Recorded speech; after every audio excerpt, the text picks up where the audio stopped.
All right, let's make sure everybody's here with us before we really kick things off here. Got the spinning wheel. There we go. Welcome in, everybody. It is Thursday morning. We are right on time. Of course, we try to be around here. It is 7:30 Mountain Time AM, which means it's time for another episode of Broncos for Breakfast. I am Nick Kendell, and joined by, as always, my good friend and co-host, Scott Kennedy. Scott, how you doing this morning? I'm doing good. I was a little bit behind. I was watching some Ravens and Lions, and the morning got away from me just a little bit. So I was like, "Well, time to go! It's time to go! It's Broncos for breakfast." My Time to coffee is freshly poured. There you go. It's What are we drinking? full. I said that's one of my biggest pet peeves in well, not one of my biggest, but a pet peeve of mine in film production and studio is if you're ever watching TV, they always have empty cups. They're always Yeah. empty. You can just fill it up with water or something. You just give it the realistic feeling. So we're real here. We're real. This is full. That's a full pour right there. I got to be careful because it's super hot. So good morning. Yeah, good morning to you. And my wife will appreciate this shout out. I think in the show Gilmore Girls, they reference coffee a lot. And I think they always actually had real coffee on set and they drank a lot of it for that. So shout out to that. Who thought we'd get a Gilmore Girls reference for the football show kicking off here today? Everyone Well, would scratch that unfortunately, one I off. think they actually did drink real beer at Cheers, and that Yeah. wasn't the healthiest set in the world. So No. it's like But I it was grew up fun. on Cheers and Mash. I'm like, no one, it's like okay to just sit around and swill drinks and then go do your job, right? That's how things work. Yeah, it's Yeah, not. as man, you got to be careful out there, folks. Don't listen to what we do. Do what we tell you to do, but don't mimic us. But yeah, guys, welcome into Broncos for Breakfast. Of course, every Tuesday and Thursday morning at 7:30 Mountain Time. We'll be here for about an hour, bringing you the latest in Broncos news. You guys can follow Scott and us on Twitter, Scott at Scout Kennedy, and myself at Nick Kendall MHH. Also follow us at Huddle Up Pod, as well as at Mile High Huddle. Guys, go to huddleuppod.com to get your swag on. I still don't have my Broncos for Breakfast hat. I need to start bothering Chad. I know it's something supplier, blah, blah, blah, but I need it. I need that sleek black hat in here. Also, guys, join us at facebook.com/Mile High Huddle. Become a supporter, as well as join us at facebook.com/Mile High Huddle pod. If you guys are over on YouTube, please subscribe, like, and share. That does us a heck of a lot of good. And while you're doing that, just head on over to Scott's channel, youtube.com/C/Scott Kennedy. Where we've been going live a bit here, but Scott's got a lot of football stuff going on there. So make sure you check that out as well. And Scott, kick it over to you. Any updates or news, or just tell the people just the general info on the giveaway that should be wrapping up here pretty soon. Yeah, one more day. So for the Facebook stars and YouTube competition for the Justin Simmons jersey, I think we're at 99%. So we're like maybe 40,000 stars, maybe less than that, on 250,000. So maybe it may be more like 4,000 stars. Yeah. To get to be into the raffle for the Justin Simmons jersey, and Dave's coming in early. Dave's coming in Hell early with the yeah. stars. Dave. So Dave's my guy. appreciate you, Dave, and I know Dave is certainly in that raffle. And then the super chats on YouTube count as well. If you make the top 5, I'm going to work on chat with that one because I want everybody on YouTube that is doing supers, because I've got a list, and there's been 130 contributors to all of the Mile High Huddle pod from YouTubers, and I want all of you to count. So we're gonna work on that. That'll get fixed. If I've got any say at all, we'll make sure that gets done. And Peter says, how many left exactly? I think yesterday was about 40,000. So I think that's about where it is now. So not too many, not too many to go today. I think we should be able to get it today with 2 shows today. Finish it up today. We should be able to hit that mark. But appreciate you all your contributions and being here. And Nick, let's get started. Yeah, let's say hello to everybody first, because obviously the early birds love to get in here, and we appreciate you guys. Any word on Ojimudi yet? I have not heard anything. It was a hamstring injury, I believe. I don't know if he was eligible to return this week or the week after. Either way, it sounds like they're slow playing it, and we won't see him this week. I would expect to see him activated the week after, but I personally have not heard anything yet. I think he suffered the injury like a week after Mike Boone suffered his, so that makes sense that he's not eligible to return yet, but he will be soon, and the Broncos are going to need him. They're going to need that depth as the schedule gets tougher. I mean, there's no such thing as having enough quality cornerbacks. So Ojemudia, I feel like he's gotten buried a little bit. But second year, I mean, we're also seeing it across the NFL right now. Those cornerbacks in their second year are really starting to stand out. I mean, Trevon Diggs has been playing as well as any cornerback in football this year. That Cowboys team, actually, it hurts to say, but they're pretty fun to watch. People really, I feel like, piled on Dak Prescott. He's a damn good quarterback, though. So that's a good Dak team. Prescott, hell, they piled on Dan Quinn, and That too. Dan Yeah. Quinn's a decent coach, especially on the defensive side of the ball. And he was not given defensive players with his tenure in Atlanta. It's like, oh, Yeah. just coach him up, coach. Yeah, that's not how it works, Thomas. Coach, general manager Dimitrov. So Yeah. I have a hard time talking anything Falcons and anything team building without taking a shot at Thomas Dimitrov. Not a fan. Not a fan. I can tell. I always take a little bit of a contrarian opinion with you with Dimitrov as far as investing in the offensive line. I think that's more on the coaching staff because they have a lot of early draft picks on there. But But that overall, was I late, totally agree. and all the early draft picks were either misses or retreads from other teams that didn't make it. Yeah. Yep. But you have, what is it? Anyway, let's 3 not first round? let's We'll not save that. go there. Yeah. Let's get the stars. But first, Jason O'Neill. Good morning, Nick and Scott. Jason, and I saw there's a few more stars that have come in, so I'll let you ping those up. Yeah, I'm bringing them up right now. Gary came in big. And Love then you Gary. know who's back? Who's been here all week, but who's back with the stars? And we love you regardless, Michael. But it's Michael Wow. coming in strong. Always. So Michael's the real we one. might be done. We might be gold by the end of the show. I won't know for sure, but I feel confident knowing what I know about this community and where the numbers are that it'll get done. It'll be done tonight. It'll be done tonight. So appreciate you. Let's have it done this morning. Come on. Let's huddle up is always taking our bacon. No, just kidding. Love those guys, but got to stay in our own show, right? You got to support your own. You got to stand for yourself. Jason, I'm also working the back end of huddle up, so I'm okay with it. I'm okay with that one. see. No, it's about me. That's what all this is about. All the Broncos stuff. It's supposed to be about about Nick. me. No, about Nick. exactly. See, Scott's getting it. We need Jason more Nick. O'Neill. Jason O'Neill. Good morning, all. What's the scoop on Boone and how will he be utilized? Special teams and a running back rotation. Definitely for special teams. That's one of the main reasons the Broncos brought him in, and I wouldn't say jettisoned, but let Philip Lindsay go on to other opportunities. Is because Lindsay didn't bring anything to special teams, and Boone is a special team standout. And Boone, I think you'll see him maybe get 1 carry a half so far, but I think the long-term plan is Boone mostly mimics the type of running style that you see with Melvin Gordon, and you hope to see enough from Boone this season where you're fine letting Melvin Gordon walk, letting Javonte Williams become your one, and then stylistically Boone becoming your Melvin Gordon, who's more of the home run hitter than the constant punches to the mouth that is Javonte Williams. So I'm a little distracted today. Okay. There's a 20-pound black cat right there who's 20 staring pounds. at me. Hopefully He's a it's big yours. cat, and I'm afraid he's about to jump in my lap. And if he does, you'll know it. Scott's voice will go up. You'll know it for sure. I think the way the things are going, this is going to be about all Javonte Williams and Melvin Gordon in the running game. There's not enough carries going around right now where you're running 80 plays and 40 rushes. There's not enough carries for somebody else to make any kind of impact beyond losing the other two. So I want every single eligible carrier right now to go to Javonte Williams and to Melvin Gordon, and anything else that you get on special teams or else as he contributes is just a bonus. Yeah. No, I mean, stylistically, I do think the plan would be ideally for Boone to slip in for Gordon when Gordon's contract comes off the books next season or after this season. But right now, you're probably right. It'll mainly be special teams. I could see him getting in there. You know who fills in for Gordon next year? Williams.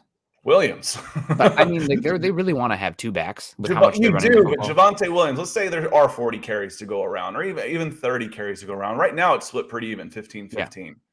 Next year, to be like 22-8. So the production would, half of Melvin Gordon's load would fall back on Javonte Williams, and he would become a feature back. Yep.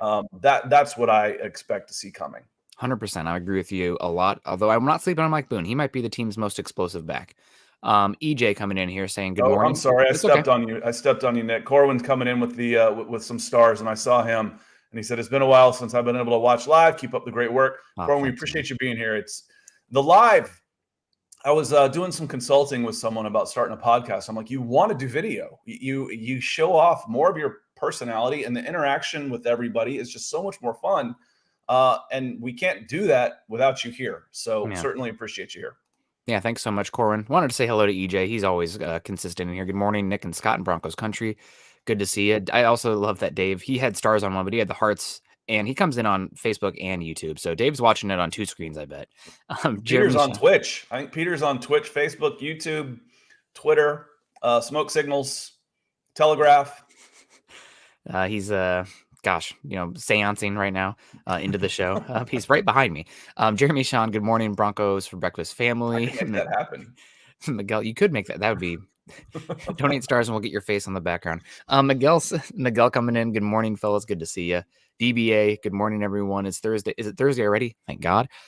Getting closer to game day. Yeah, the Hawkeyes play tomorrow. I'm pretty nervous for that Iowa Maryland game. It should be pretty fun. Peter's in the house too. Who is this? I'm on YouTube. See, Peter is everywhere. DeAndre, good morning, guys. And Broncos can beat the Ravens. Vegas thinks Broncos will beat the Ravens. Now it's 1.5 point favorites over the Ravens, which means the home field advantage is 3.5 points. So it's 3 points. Okay, so that would mean on a neutral field, the Ravens would be favored by 1.5. The other point and a half. Yeah, exactly. So that seems about right, given we're still trying to figure out what this Broncos team is. But man, I think it's going to be absolutely a amazingly ruckus environment in Mile High this week. And I know that we're almost a decade since the Broncos absolutely choked that game against the Ravens. But I hope this team and this fan base hasn't forgotten that and really brings the energy, because that's probably one of the most disheartening games I've ever seen as a Bronco supporter. That 2012 divisional game, they had no business losing that game. Bill Vinovich is probably my least favorite football person in the world. I just can't stand it as a ref, and I hate blaming the refs, but like, he's the only ref that Peyton Manning has a losing record against, and I think it's personal. I really do think it's personal. So, because the other ones are like, he's like, a 700 winning percentage, and then Bill Vinovich games, Peyton Manning has like a 30% winning percentage. So it's like, what are you doing, Bill? It's nice if you don't know the ref's name. Yeah, I don't like Bill Vinovich. We don't want to know the ref's name. It's you can't do that really in the NFL, because the announcers always say, and here with the call is Ed Hockley. Yeah. But I don't want to know the refs' names. I don't want them to be part of the show. No. It's worse in baseball, and it's the absolute worst in big time soccer, because there's one. I mean, can you imagine? There's two. Yeah, there's two assistant referees on the side, but they're not nearly as in charge of everything. They're more like consultants. Whereas, you wonder why there's so many penalties called in football. Jesus, they got 8 guys out there throwing flags. Yeah. Did you see the flag that hit the football in the Cardinals-Jags game? That was pretty incredible. The ball just went the worst. We've talked about this before. The worst flag throwing I ever think of was Orlando Brown. They changed the rule on that one when they hit him in the eye and caused some permanent damage. So we want to just real quick running through here. Greg Smith, aloha to you. Good to see you. US Dave's in the house too. I think we already said hello to Gary Leeds Palmer, but that's okay because we love Gary. Good to see you. Travis is in the house. Good morning, Nick and Scott in Broncos country. I know Fangio says Reisner and Glasgow is day to day, but any real news on their injuries? The buzz that I'm picking up is they are not going to play, which is unfortunate. I thought Quinn Miners, going back and watching the game, he was way more competent than anybody could have hoped. Now he did have some mistakes here and there, but his awareness, who doesn't? Yeah, they all do. I swear they get highlighted more. You get a player that's playing badly, and then a young player comes in and makes some mistakes, and everybody, the narrative automatically becomes, see, that's why he's not playing. Well, the guy in front of him is doing the same stuff. Yeah. And we give him a pass because, well, maybe it's not going to get worse. So, yeah, they all make mistakes. I get it. And good morning, Travis. Appreciate you being here. Albert Knopper's in the house. Victor Rios is in the house. DeAndre Witherspoon. What do you guys think of the David Moore pickup? I think it's solid. I think he's an instant contributor, and hopefully he can fill in while you're waiting for Jerry Jeudy to come back. So there we go.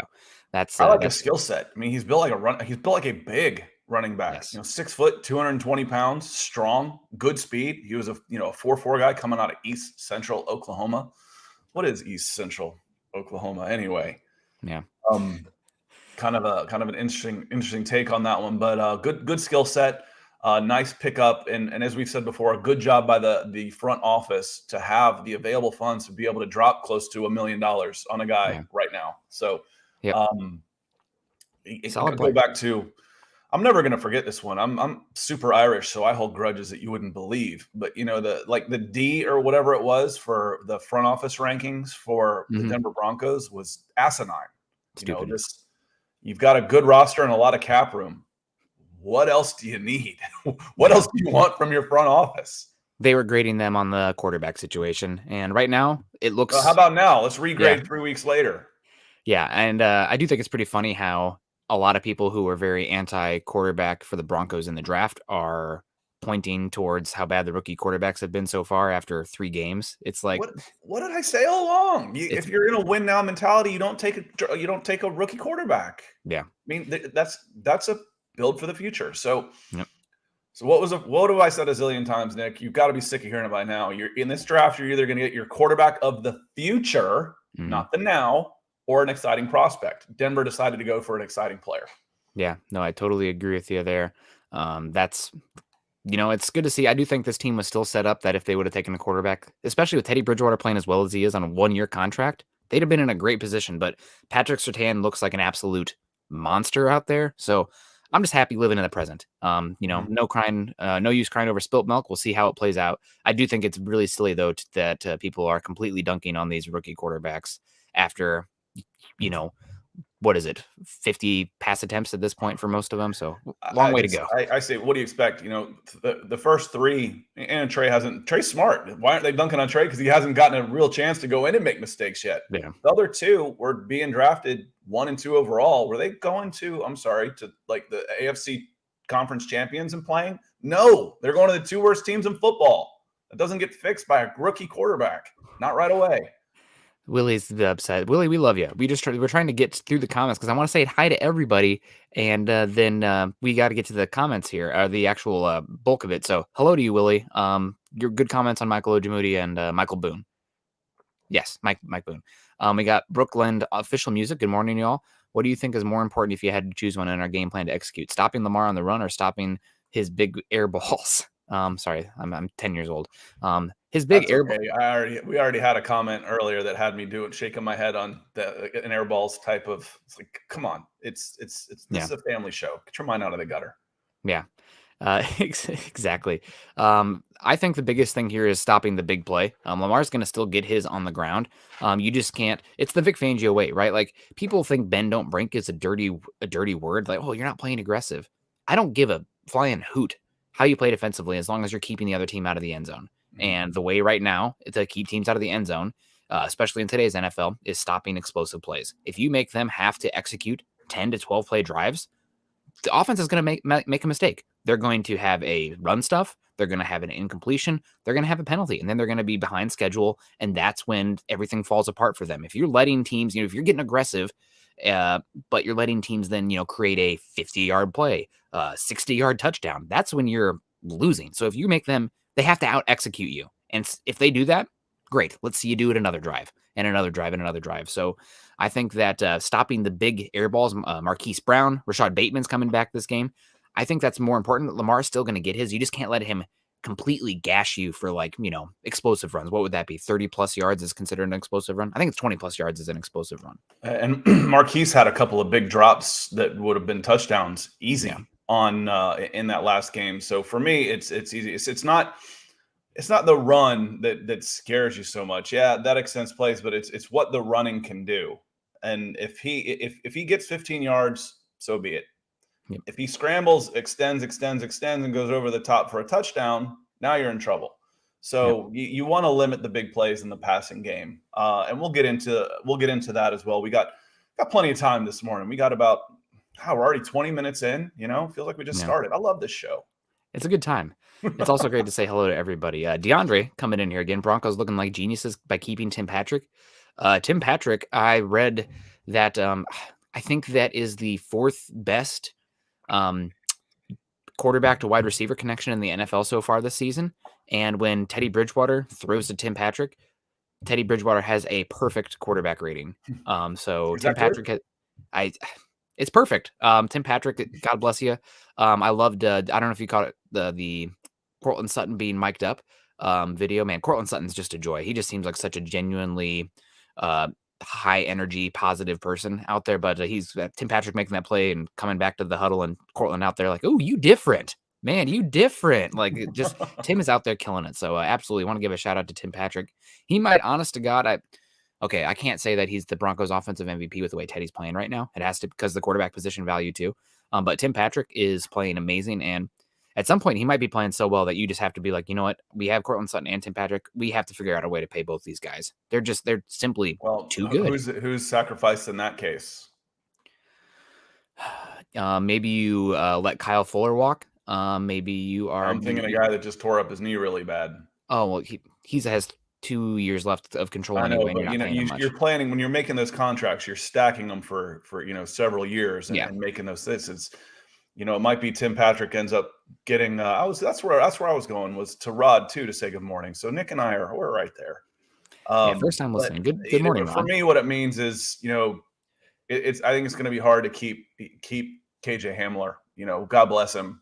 And may he come back and be a monster for if he is let go, be a monster for someone else, because it means you kept Tim Patrick and he had a great day. But it was the big conversation we had on Saturday on Mile High Insiders was, do you have to worry about someone coming in with a big – it wasn't we. This was my question.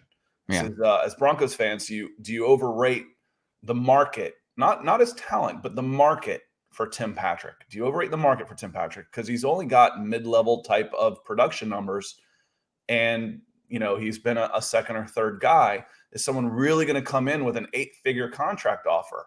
Well, now's his chance. We said the same thing about Malik Reed too. Now, kid, now's your chance. Yeah. Go take it. You could exponentially increase and set yourself up and like 6 generations behind you with a $50 million contract now. So go get it. I'm rooting for you. Yeah, and really underrated part about Tim Patrick's game too, and people are like, oh, who cares about this? But his run blocking is phenomenal. The Broncos love to use him on like crackbacks because he'll motion back into the slot and then he'll take out a linebacker. I mean, he gets after it as a blocker, and I love wide receivers who are doing that. Doesn't show up on the stat sheet. It never will. That's not no long run happens without a wide receiver block. Yep. I'm exaggerating a little, but that's pretty much how it goes. Yep, exactly. I totally agree with you there. Ken Booker, good morning. How do you guys think Spencer will do filling in for Hamler? Will he at least be serviceable? I'm hoping for 4 touchdowns.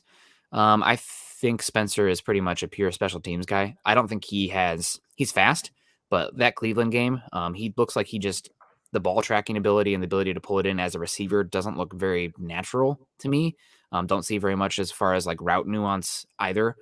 He's like either you're using him like pre-snap motion, jet sweep, or a fly. Like that's pretty much what he has in his bag. And that, that's okay for a speed option, but you're not using him as far as replacing Hamler, who is a really, really underrated route runner as well.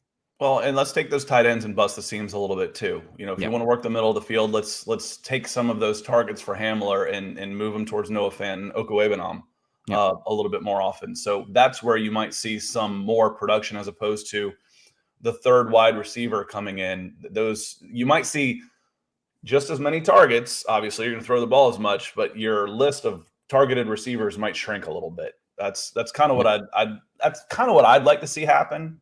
Don't try and force a fit into the KJ Hamler role unless you've got the guy. Maybe David Moore's that guy. Yep. But there's players there that can step up and take that load, including the 2 tight ends, the 2 running backs, Patrick and Sutton. Yep. And Willie, we're going to have to pick on you a little bit here. I think you are misinformed with this opinion. Willie coming in saying Teddy threw KJ into injury. That was a horrible pass decision. That was a cover 4 look versus the Jets, and the cornerback that was carrying I think it was a wide receiver up the field, came back down, and that was a sail route from KJ Hamler, and that's a cover 4 beater. That's exactly where you go with the football against that coverage, and it also calls for a finesse throw because you have to fit it in there. We saw a throw almost exactly the same as that. To Tim Patrick earlier in the game where the cornerback did carry upfield, and it was a beautiful throw, and Tim Patrick came down with it. The hospital ball is where you have a crosser and a linebacker hanging over. To be fair on this, Willie did not say a hospital ball. He said it was a bad pass decision, which I'm okay with.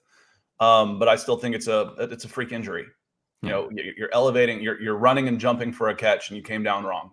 It's a freak injury, and it's unfortunate. Yeah. But there's no blame there, for goodness sakes. I blame the football gods. They've been unfair to the Broncos once again this year, but it's okay. Or genetics. This isn't the first time his knee's gone. He The might same just knee. have structural problems in his knees. Yeah. Still the football gods. That's It's something that's football gods not. for sure. Yeah, those jerks. We need a live Um, chicken. We're going sacrifice him before the next game. Oh, Scott, you wouldn't do that. You're an animal lover. Maybe some fake chicken, maybe some tofu. We'll sacrifice some tofu. But yeah, guys, we got to get into the Ravens here. Obviously, the Ravens are 2-1 so far this season. They lost a hell of a game versus the Raiders week 1. That game could have gone either way. I thought the Ravens had some questionable game decision on that one, but Raiders, hats off to them. They keep finding ways to win. And then they came back and beat the Chiefs, another close game, and then they beat the Lions by a 66-yard field goal from probably the greatest kicker of all time in Justin Tucker. So Ravens are Who 2-1. missed the 49-yarder in the first quarter? Yeah, crazy. He doesn't miss those. I mean, it's just he was just gathering it for the big moment to set the record. Man, he could probably kick a 70-yarder in Denver if the weather's holding up for him. But yeah, no, we need to talk a little bit of Ravens here. They're 2-1. It's been by the skin of their teeth, and they are an impressive team. I do think they are, though, not as good, at least from what I've seen so far, as the overall opinion of the Ravens. Now, yes, they do have Lamar Jackson, et cetera, but I don't think this defense is as good as people think for the Ravens. I think their secondary, especially with Marcus Peters going down, is a little bit susceptible. I know that Torrin Young, their nickelback, is on the injury report. I think Avery Williamson is their other cornerback. I might be hold up for 1 second. But I don't think their defense is that good. I like their pass rush. And I'll give you the floor here real quick talking pass rush. Yeah, They have one guy that's who's fine. killing it. Because what I saw watching them was Denver was getting against the front, however they were lining up, front four or whenever it was a 4-man line. I have trouble. It's like, what do people want to call it a 3-4 when you have a linebacker come with them too? That's a 4-man front. Yeah. So when they had trouble getting pressure on Jared Goff with a 4-man front. And what was interesting to me is, we're both big fans of Odafe Owe, and Yes. he was stunting inside a lot, which surprised me. I'm like, man, make him loop around. His God-given ability is just speed and quickness and agility and bend. But And they he's were so stunting him powerful inside. too. I love him on twists and stunts, honestly, because he is so massive that if you have and he can cut close ground really quickly. So I twist and stunts, man. I love generated pass rush like that. And because he is so big and versatile, he can take, if you have like an opening in the middle of the line of scrimmage and he's up against a running back, he will eat and poop out that running back. And credit the Lions, he wasn't. He was running into a guard in a center. Yeah. And they're big and strong enough that they can hang out at an arm, and get one hand on the guy and disrupt him. Whereas, how many tackles are going to be able to, he was coming off the left end of the defense. How many right tackles are going to be able to deal with him on defense? Where they were getting success in the pass rush was defensive back blitzes. Yeah. So it wasn't so much the linebackers, it was safety and corners coming off, but they were definitely having to blitz Jared Goff in order to generate pressure. And the Detroit Lions running game was fairly effective when it was, 1st and 10, and they were getting a push against that defensive line, that front. And so the general thought of the scary front seven of the Baltimore Ravens, not having it. It's not the same group that you've heard me talk about. Like I say, my initial thought of Pittsburgh Steelers and Baltimore Ravens is just scary defenses. And it's not there right now. No.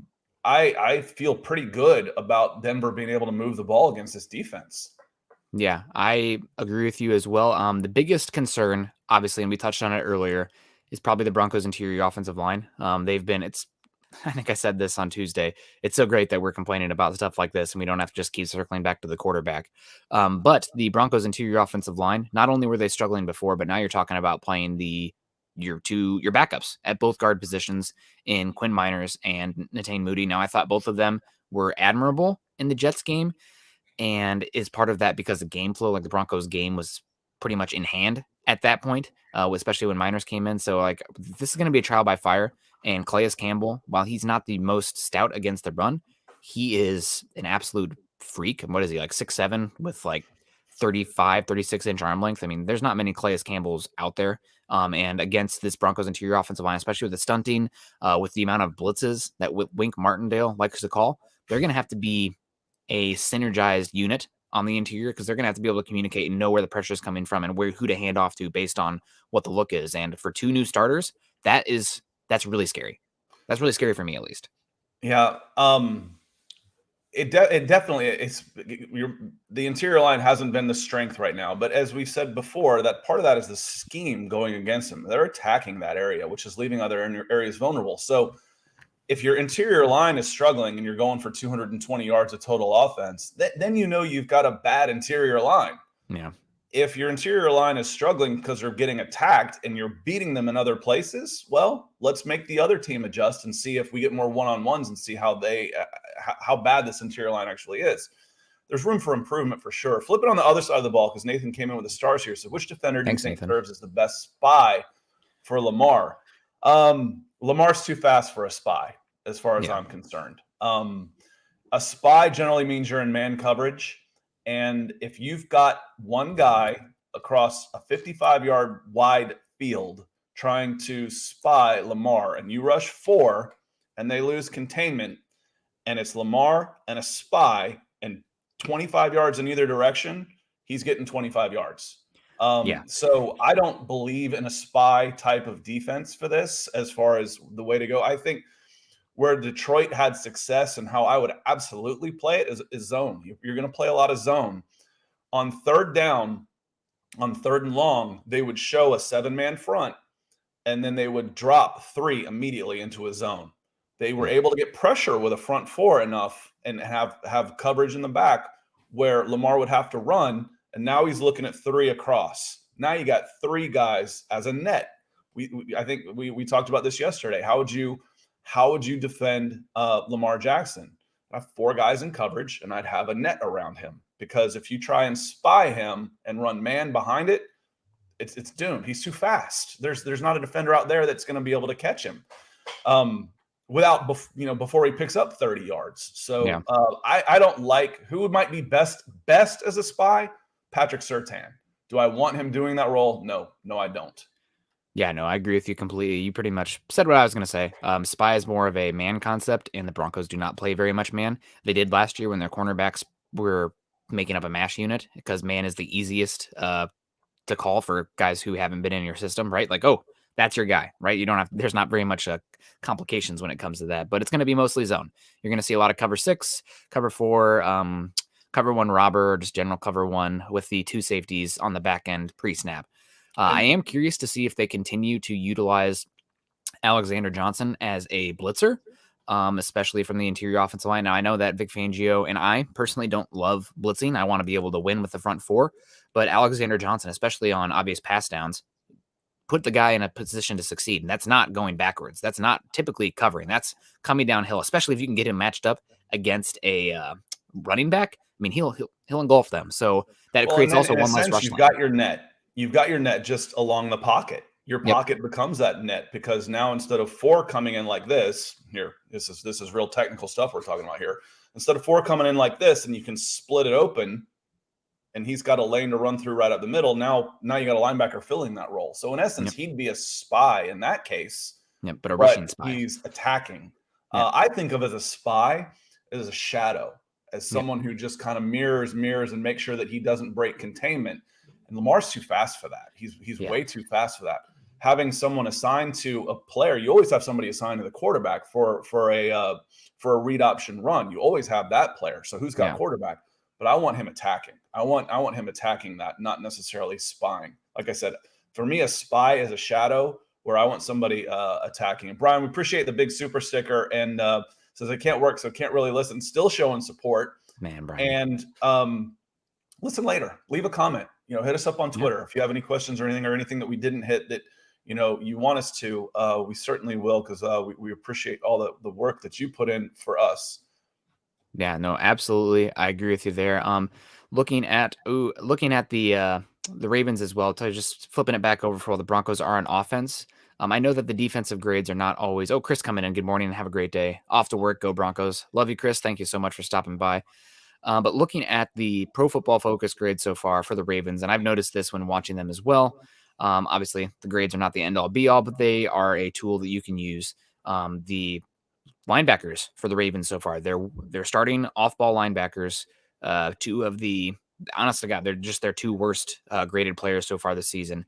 Patrick Queen and Malik Harrison, who hasn't logged the amount of snaps that Patrick Queen has, but both those guys graded in the 30s for Pro Football Focus so far. So what does that mean? Obviously, they're blitzing them a lot.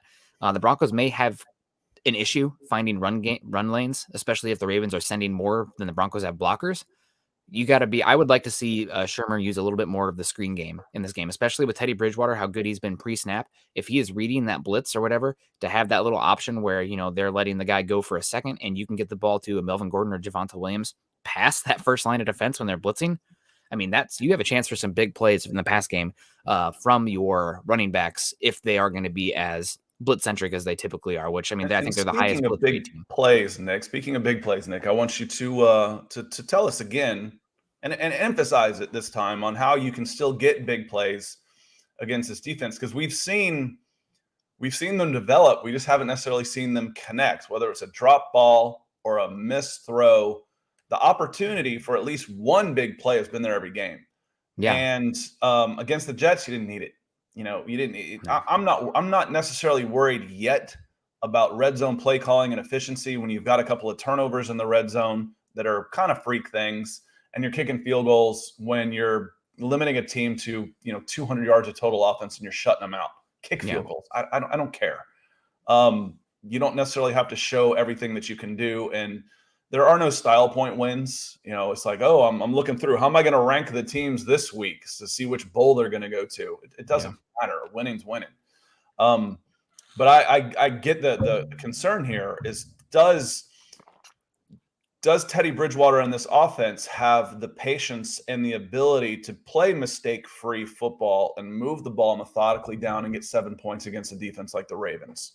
Or on the flip side of that, can they hit him for a big play? Yes and yes. Totally yes and yes. I think Bridgewater is intelligent enough where the Broncos right now are leading the NFL in time of possession per drive. I also think they're averaging the most plays per drive, so they've been methodical, and that's fine. That works very well. They're also really low. So yards per drive, they're fourth in the NFL. Points per drive, they're ninth. Turnovers per drive, they're seventh. Plays per drive, they're second. Time of possession, they're first, and 3 and outs per drive, they're seventh. So top 10 in a bunch of offensive metrics. And I think this is really important to understand about how this Broncos team is playing right now, is that a lot of people will just look at the total yards or the total points or whatever. That doesn't really tell the whole story, because pacing is so important with how these offensive functions in the NFL. And the Broncos are playing to complement the defense offensively. So they're dragging this out. So if the Broncos have 3 less offensive possessions per game, that's 3 less chances to score. They're going to score less points. But what are they doing per drive? I think that's really important to understand just how efficient this Broncos offense is. And they've been really efficient so far. As far as creating big plays, this is a Ravens team that blitzes more. I believe that blitzes more than any team in the NFL. You're going to see a lot of cover 1. You're going to see a lot of cover 0. And people think the deep ball is more so about speed, which it can be. I mean, we see Deshaun Jackson out there. We've seen Henry Ruggs this season playing well with the deep ball. Credit to Gruden, because Henry Ruggs is not seeing any press because of how much motion they're using. Henry Ruggs can't beat press, but they're scheming him open. But you have Tim Patrick. You have Cortland Sutton. You have Teddy Bridgewater. Teddy check down. He's taking shots like crazy right now, which is brilliant. And I took that personally. Yeah. He called me Teddy check down. I took that personally. He has been aggressive. You love to see it. Not perfect throws all the time, not the most arm talent, but if he's making the right read, especially against the right coverages, and you have the guys on the outside that you have, you're going to take those shots. And the question is, does he get enough time? Is he afforded enough time by the offensive line, by his own movement, or understanding what's going on with the pressure and the coverage at the same time to get those shots out to the outside? But with Tim Patrick and Cortland Sutton, one-on-one against, and I pulled up the names here. Torrin Young is injured. He's their nickel back, but they have Anthony Averett is playing the other cornerback spot. Yeah, he's not very good. They lost Marcus Peters with the ACL. That's really hurting them right now. But you're going to have a chance for some shots down the field. And also with how bad those linebackers are, if you can get a Noah Fant or an Albert Okwuegbunam behind that level of defense, especially when it's a blitz, and let's the Noah Fant on a crosser, he's going to have room to gallop. So there is a chance for big plays. Biggest thing is they're creating pressure because they want to create turnovers. So if Teddy can protect the football, make the right read, and not take the big hits in the pocket, there are chances for big plays. And it's not because Teddy's incredible; it's because you have weapons around him that can create the big plays. You just got to get it to him. Yeah, and I agree with you. I think watching this team, they're going to have trouble getting pressure with their front four. In theory, they're having trouble with their front four. So when you're blitzing, big plays over the top don't come from a blitz. That's when big plays come throwing underneath, and then you have a catch and run because there's nobody underneath because you just sent them at the quarterback, and now they're 20 yards behind the play. Teddy's great at that. He's really good at that. If you can have success running the ball against a front four and moving the ball against a front seven that is backed off just a little bit, like Detroit did early, now you're setting up the play action. Yeah. Now you're going to buy yourself some time with a play action, freeze the linebackers, freeze the safeties for half a step, and then you can still get them behind them. So, yes, I think you can move the ball against this team methodically, and I also think you can hit them for a big play. This defense, it doesn't scare me. It doesn't scare me that much. As far as the Baltimore Ravens of old, especially in Denver.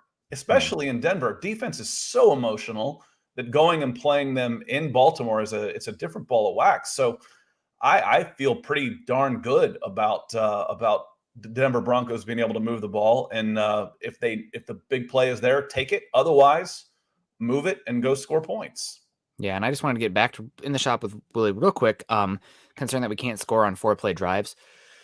I think you were a little bit neutered there. And as far as scoring on 4-play drives, the explosive runs outside of Melvin Gordon's run haven't been there. Those are the ones that are the home run hitters. Haven't seen them because the interior offensive line has been struggling. You're not going to hit them every game, but you still want to be a little bit more explosive in the run game than they have been. And also losing KJ Hamler. You're talking about scoring in 4-play drives. It's when the weapons are carrying you home, right? You get a good pass and then they break it. I think losing KJ is going to hurt that a little bit. We might see a Noah Fant one where he's gone, but I don't know. If you're scoring on 4-play drives, there's two things that have happened. One, you either have fantastic field position, or two, the defense has blown an assignment.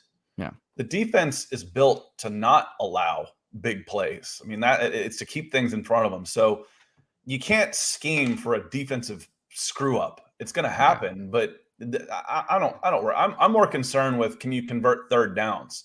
That's the one that scares me. That has to improve. If we want to talk about getting better, that's the big one for me is as the games become more nip tuck in the second half, which they haven't really been so far. Not yet. Can you convert third downs when it matters? That's what we'll find out this week.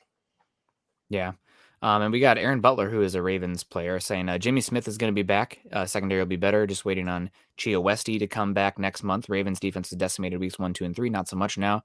You can't go on that. So Jimmy played last week. Jimmy played pretty good last week, though. Yeah, Colorado, former CU buff. They could certainly use him right now. I remember him coming out, and there were some character questions about him or something. And instead the Ravens take him back into the first round and turn him into a multi-time Pro Bowler, like they seem to do. Yep. We ask the question all the time. How do the Ravens keep having defenses like this? Because they hit on draft picks at the end of the draft every time. Is going to be one of those guys. Something I really appreciate about the Ravens and their draft philosophy in general is they hoard compensatory picks like no other team in the NFL, and they'll wait until the deadline where that doesn't count anymore, and then sign the veterans that are left. So that way they're always stacking 4th-round picks, 5th-round picks every single draft, and they have great depth. With enough guys, you're going to hit. The draft is about probability. Yeah, you're more likely to hit on the first round. It's just like you could go through and look at the Pro Bowl and say, "Wow, there's as many undrafted free agents in the Hall of Fame," and blah blah blah. There's 50 million undrafted free agents. There's only 32 first rounders a year. It's a probability thing. And the other thing is we're seeing with the Broncos. If I can get 4 or 5 4th rounders, one of those guys has a pretty good chance to be a pretty good player. Yeah. And outlive, 3 of them might disappear, but one of them will outplay expectations. So I like that strategy too. I'm always been a big fan of collecting extra players because the difference in performance is nowhere near the difference in pay scale. So if you got a, guy in first round, that's, this much better than a guy in the 4th round. Yeah, he's better, but he's not 10 times the money better, where I can go spend that money somewhere else. One thing I also love about it, and Broncos fans should probably be able to appreciate that right now, the Broncos have actually been pretty good at collecting day 2, day 3 picks in the last 2-3 years, and it's showing out with the depth. You're not playing these undrafted free agents on the interior offensive line because you have taken depth in the Quinn Miners in the 3rd round, Netane Moody, who was like a 2nd round pick worthy in the 5th round because of injuries. And maybe they're not totally ready to be full-time starters yet, but you're not going back to like, okay, we just picked this guy up off the street. He probably shouldn't be playing, but we don't have the depth to turn to. So this is who we have to go with. So that depth, I mean, people always like, especially going to the season, you look at your 22-man roster, or let's say 24, because you're like rotating a linebacker and another wide receiver in there or something, like, okay, we're great. We're brilliant. It's not going to look like that 1 week into the season because you're going to have injuries. So those 4th, 5th round picks, maybe they're not great as starters, but you're not taking as much of a step back as you would be bringing in an undrafted free agent or somebody who doesn't know your scheme at all. Speaking of the offensive line, Malcolm Brown coming in, $2 out in Homer, Alaska. Malcolm, hope you're doing pretty well. Hopefully your days are not getting too short up there. It's weird coming out here I'm pretty recent to Seattle, about 1 year now. It's weird seeing the difference in the sunlight compared to back home in Iowa with summer and winter. So I can't even imagine what it's like in Alaska. Malcolm Brown, though, should offensive line be a priority in rounds 1 through 3? This is a tough question, Malcolm.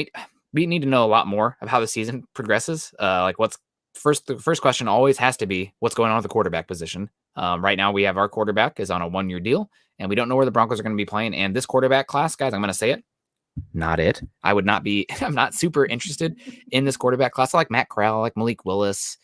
Rattler is really disappointed. Sam Howell's got hero ball mentality. It's really just frustrating to watch. If he could dial it back, I think he could be solid.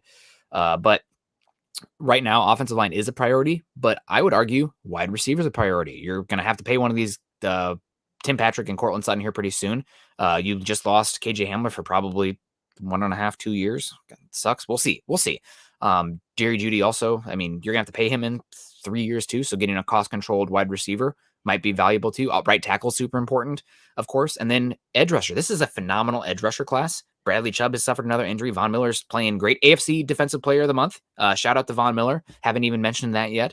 Incredible. We'll have to get to the Broncos defense a little bit more against the Ravens here.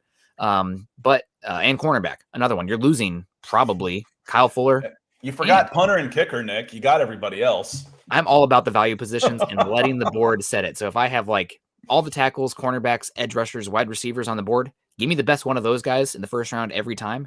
I'm in, because you're just going to get much better value, unless there's a difference maker that you absolutely love at one of those other positions. Like if you think, Kyle Hamilton falls to 15, you're like, oh my God, I don't care if he plays anything. Like he's a difference maker. But most of the time, I'm about stacking value positions. We've had that discussion a lot about game changers. If you've got a game changer, I don't care what position he is or where you're drafting. If you can get a game changer, you take him. Yep. Even if it's not at one of the value positions, because he will become value to your team. Yep. Even if he's middle linebacker. Now, whether you thought Micah Parsons was that game changer or not, or not guard or center necessarily, but the tight end position, highest one that ever went this year, Kyle Pitts, because people thought he was a game changer. So they were willing to go up and get that. And before, I still want to hit that one, but I'm like 3/4 ADD, so I don't want to forget about this one, because this is a new name to our pod that I feel like I recognize a wolf. It might be Lake Hudson. I'm sorry if I pronounce your name wrong, but he says he can't keep up the Broncos as much as I'd like, because I don't have time to watch the games. This will be my plug for NFL Game Pass. The condensed games are just awesome. They're 40 minutes, and I actually have mine on my Roku. NFL, you can watch it on your Roku, so I can put it up on the big screen in HD. So just a quick plug for them. They didn't pay us for that, but they probably should. They don't care. But we appreciate you being here, even if you can. And for me, if you take a good defensive or offensive lineman into the second, third round, you'll never hear me say a word. Not ever. There's not. I will never complain about big bodies in the trenches in the middle rounds. The Broncos should be drafting at the bottom third of this draft. The 20 to 30 range next year. And at that point, I still think you're going, best player available. See if you can get the best guy, as opposed to, trying to jump and fill a need. If you feel like you've got a guy that you really like on the offensive line, but then you might want to trade back and get him and acquire some other picks. But I'll never complain about getting a guy in the trenches in the second and third round because you need eight? You need 8 offensive linemen at least, and that's just active. You probably need 10 to 12 over the course of the season. And you need 6 to 8 at least defensive linemen. And I just think those guys are harder to find for there's for what you need them for and how important they are as a unit. I feel like they're just harder to find right now. But I'll never complain about investing in the trenches. I still think that's where the game is won. Yeah. I agree with you mostly. Sometimes, the you game's have to. changed, and that's the difference. I think I'm 20 years older than Nick, and the game has changed. It's definitely gone to more of a 7v7 type. Where but the teams that are successful can still run the ball when they have to, and they still protect their quarterback, or they get after the quarterback and put them or stop the run. So, those seem to be still the best teams to me. Jeremy Shawn changed his picture here, and it's really throwing me off. Good looking picture there, Jeremy. Look at that guy. Kirk Cousins in the house. Campbell should do a solid and just hang out at his mother's house on Sunday. I just wanted to shout out the picture change for Jeremy, always joining us and bringing us some stuff. Also, Ashton saying thanks for not fat shaming Scott. So we appreciate that as well. Talking about the big bodies, you like the big bodies, not the fat guys. Well, I always said, and this is especially true in the NFL. And I teach my kids this too. I'm around, with my kids and stuff. I said, if I couldn't kick your ass or outrun you, we were going to be friends. We were going to be really good friends. And that's how these NFL guys are. They're big and they're fast and they're scary human beings. I've got a former NFL offensive lineman dad on our baseball team, and we were talking about injuries, and he said, and I don't know if this is the case in Denver, but he said, we had this guy come in one year as a new strength coach down in Jacksonville and tried to change everything, got real heavy into plyometrics, and we didn't get to lift. He said every player within the first 3 weeks pulled a hamstring because it was such a dramatic change to their routine and their bodies. He said every player on the team within 3 weeks pulled a hammy. So, yeah, that stuff matters. It definitely matters. Yeah, no, it does. It's been unfortunate. Sometimes there's bad luck too involved. People just want to say fire the whole strength and conditioning staff. Well, sometimes it's going to be unfortunate. Yeah, not for knees and things like that. When you start seeing muscle injuries, then you start wondering what are they doing. You start thinking nutrition, hydration, and again, a lot of times it can just be injuries happen. But when you start seeing muscle injuries, recurring muscle injuries across multiple players, then you start questioning that kind of. That's when you start asking questions there. Yeah, I want to get to this comment from Kathleen here real quick. Eric Trickle, shout out to Eric, likes Quinn Miners at left guard rather than Dalton Reisner. I don't think that's the case, but if I think he wants Quinn Miners to start over Moody, given the length of Calais Campbell. I'm not sure I agree, but I think there's issues either way when you're going to the backup. So both of them present equally concerning issues, in my opinion. He also said Moody's doing a great job at right tackle. It's actually right guard. Bobby Massey's at both right interior tackle. Guys. But we'll see. I think you're going to see both of them this week. Thank God Teddy is playing incredible against pressure because how sustainable is that? Probably not at the rate he is playing right now. But you're going to see a lot of pressure this week either way. So got to make good decisions with the ball and get it out there. We don't have very much time left. I want to hear your thoughts on the Broncos defense versus Lamar Jackson in this offense. Obviously, they're down running back after running back. I think Latavius Murray is their number one running back right now. Now, Lamar Jackson is leading the NFL in yards per completion and yards per rush attempt. So that's an issue that you have to deal with. But curious about just overall thoughts. We talked about the zone, talked about everything else, but what is your overall game plan, not just for containing Lamar, but how you're grinding this game out? Well, you can't count on Marquise Brown dropping 2 or 3 crucial passes a game. I don't think. I haven't watched him enough, but he was getting open.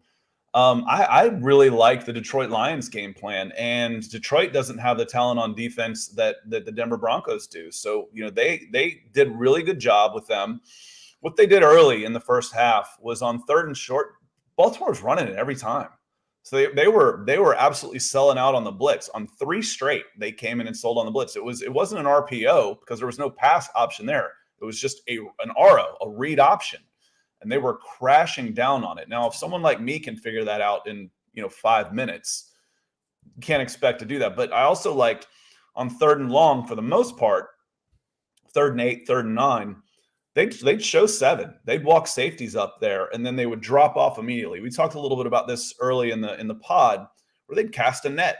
They'd cast a net on these guys. Now, who was hurting Detroit the most was tight end Mark Andrews. He was finding spots, and Lamar Jackson throws a gorgeous intermediate ball, just flicks a wrist, and it's on a line. It's accurate. It's just a gorgeous intermediate ball. You've got to get him moving.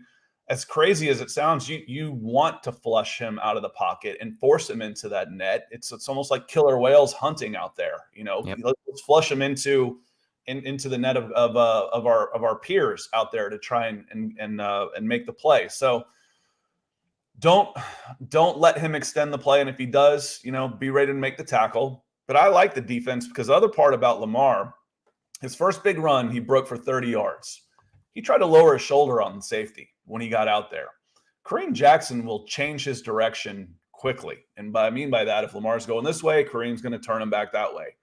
And he may only try that one time. So Lamar's got to take a little bit better care of himself against this Denver defense, or he's not going to see the end of it.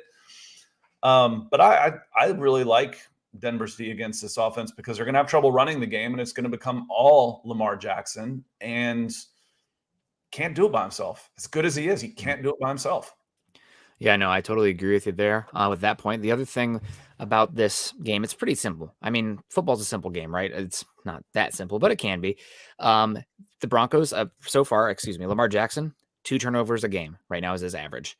The Broncos right now, not turning the ball over really, especially Teddy Bridgewater. 0 turnovers so far from Teddy Bridgewater. If you protect the football, make good decisions, and also get out to an early lead, this game plan should be pretty simple, right? Just if you're able to do those 2 things, come out hot and start to make the Ravens a little bit more one-dimensional, they're still going to lean on the run. They're not going to give up on that until the game is, double digits out of the way and whatnot. But still, like it But can the make traditional running game doesn't scare you. No, exactly. Especially if you're not giving up the explosive runs, which with Latavius Murray. Yeah, I don't know how you could, because they don't have anybody there that's going to pop off 30 yards. Yeah, agree completely. And that's the big one. That's the issue for them. But Lamar Jackson, good for 2 turnovers a game right now. They're putting the ball on the ground. They're still an explosive offense, but you can take advantage of that. And if you can get out to an early lead and make them a little bit more one-dimensional, that could make a heck of a difference attacking this team and just controlling the game flow, which is very important. It's something that we've seen so far the Broncos through 3 weeks. Game flow, pace is a very big emphasis on what they're doing on offense. So I think that's the biggest thing. Get out early, be efficient early, because the Broncos can come out on that first drive and put up 7. That would be incredible. Then from there, Ravens are going to have to start pressing. And I think once Lamar is pressing, that's when you're going to see mistakes starting getting made. He's going to be a little bit more aggressive with how not sliding, taking bigger hits, putting the ball in windows maybe he shouldn't. So that's the biggest thing for me in this game. Get it out an early lead, and Teddy just continue to protect the football, because the Ravens are going to put it on the turf. Well, I think of these I think of the Broncos, and I've used this analogy across a couple different pods, like snakes. Yeah. If you think of Kansas City, the quick strike, you hear the quick strike offense, like vipers. This Denver Broncos team is a constrictor. It's they just squeeze the life out of you. There's nothing flashy. There's nothing quick. Wow, bam, they're done. No, it's kind of lull you to sleep a little bit, and all of a sudden, no, they went and kicked the field goal. They're down 7-3. Well, now it's 10-7. Well, now it's 17-7. Crap, we're getting late in the game here. How did that happen? And they just kind of squeeze you to death. And I don't know that that's sustainable. Going back to some of the points we've had, in the shop with Willie's talking about being able to score a little bit quicker, a little bit more effectively. I think it's still there. They just haven't had to show it yet. Yeah. They haven't had to. You're going to need it. You're going to need it for sure to get through this season. And maybe this is a game. Maybe this is a game where it opens up a little bit more. You get a little bit more aggressive on 3rd down, get a little bit more aggressive in the red zone, but they haven't had to yet. And Baltimore will be by far the toughest test, but certainly not the toughest test of the season. I think at best, they're a traditional. I don't know what the rest of their schedule is, but this is a middle of the pack type of team. This is a 500, maybe 1 or 2 games over type of team right now. And it'll be a good test, but I think the Denver Broncos are better than they are right now. Yep, I agree with you completely. key for the game, Broncos offense, before we get on out of here. For me, I see people talking about it right now. I really want to see a heavy emphasis on 12 personnel. David Moore, obviously, just getting here. I don't think he's going to be super emphasized this early. He shouldn't be, at least. So a lot of 12 personnel. Make sure the Ravens are stacking the box. And if they are, taking those shots, Teddy, just toss it up to one of those Cortland Sutton, Tim Patrick's, if it's cover 1 or cover 0 and you got a chance. Because those guys are going to come down with the football 75% of the time.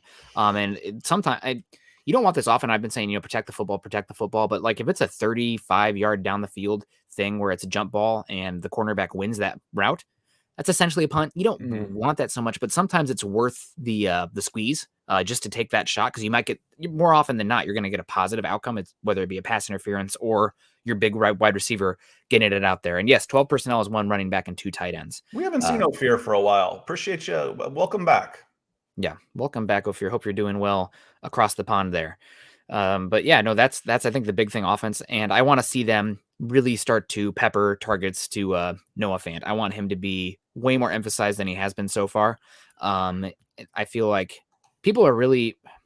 I want more from Fant too, and he had a couple bad plays, a lot of penalties last week, and didn't chase down that fumble, which is upsetting. But he had some really good blocks out there in that game. I know that I too have been somewhat critical of Fant's blocks. But I thought he actually had his best blocking game against the Jets. He was 30% of that Javonte Williams touchdown because he helped with the right tackle and then peeled off and took out a linebacker, and it was easy. Andrew Beck and Noah Fant, they made that play happen with Javonte Williams. So want to get Noah Fant more involved, especially now that Hamler's out, Judy's out, and these Ravens linebackers, they're athletic. They're not very instinctual right now. They do not look super good as far as processing and where they're supposed to be in time. They can recover some, especially Patrick Queen, but it's just not been clean for them. So I want to get the tight ends involved, and I think it's time. Noah Fant, your first round tight end, you got to step up. You lost KJ Hamler, you lost Jerry Judy. You got to be a dude now. Yeah, good shout. What you're saying, first round tight end, prove it. It's time. Year 3. And like we said, like I said a little bit earlier, the number of receivers that are targeted should shrink, which should be more production from your good players should step up. There's enough talent on there that, I mean, like I said, from a purely robotical, I'm looking at a spreadsheet and thinking without any emotion at all. You're like, they lost KJ Hamler. So what? You had 3 catches for 75 yards or something, not a lot of production to be replaced. I know that's harsh and I don't mean it that way, but his production can be replaced with who is already on the roster, and it should be. And some of these guys definitely have to step up. We've already seen Tim Patrick step up. I want to continue to see him doing that. We've already seen Cortland Sutton, that he is healthy again. He trusts that knee. We talked about that last week or on Tuesday about how you can tell in his body language and some of the moves he's making that he's gotten trust back in his knee. Yep. Now it's time for Noah Fant. It's time for you. I agree. Yeah, I 100%. Hopefully get some more tight end involved. Broncos are number 1 in the NFL in 13 personnel, 1 running back and 3 tight ends, and top 10 in 12. But targets need to start to go there. How much of that is Shermer versus Teddy Bridgewater? You'd have to ask them specifically to find out. But guys, it'll be a great game. I'm really excited to watch the Broncos go out there and play the Ravens. This is a measuring stick game, and hopefully the Broncos, they seem really pumped about it, so they're going to get a really good effort. I'm also curious to see how the Ravens play because the Detroit game had to be a wake-up call for them, and obviously it was a classic letdown game. They've been chasing the Chiefs for years, and they beat the Chiefs in a very dramatic fashion in that Sunday night football game. So it'll be interesting to see how this game plays up, but a measuring stick game for the Broncos. I think with better quarterback play, Detroit wins that game. Jared Goff was okay, but he had a happy feet. He was not comfortable back there, and maybe he got better as it went on. But he missed some open throws, and you can tell they will be in the running for a quarterback. When they made that move, there was still thoughts that they might draft a quarterback early. So I don't think he's the long-term answer there. He's well taken care of financially, but I don't think he's a long-term answer in Detroit either. Yep. And one more shout out before we get on out of here. Offensively, just something I want you guys to key on in the game because it is something that is underappreciated and it's going to make a big difference in the game overall. And I see CC kind of hinting at it, but I'm going to go the positive route rather than the, negative route on this one, CC.